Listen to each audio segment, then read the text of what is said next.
make sure that if people are discriminated against through the use of big data, they have some kind of recourse. So that's really driving my work at the moment.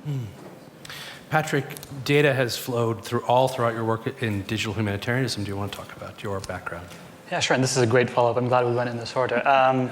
So back at PopTech 2010, Josh Nesbitt and I gave a talk on the digital humanitarian response to the Haiti earthquake. And looking at it back now, I realize that this was really our first experience with big data, with big crisis data, because we were completely overwhelmed with the overflow of crisis information coming from Haiti in the form of news reports and social media, as well as text messages even.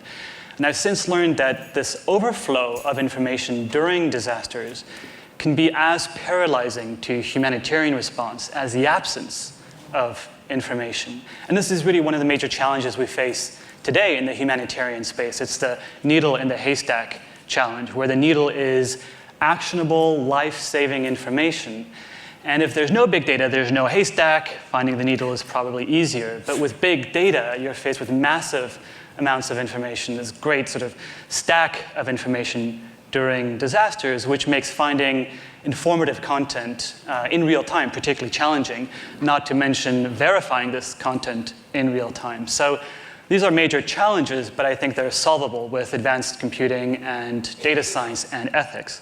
And this is what we're doing at the Qatar Foundation with my team, is experimenting with machine learning and human computing to develop next generation humanitarian technologies so that we can all make better sense of this so-called big data during disasters and perhaps even save lives in the process.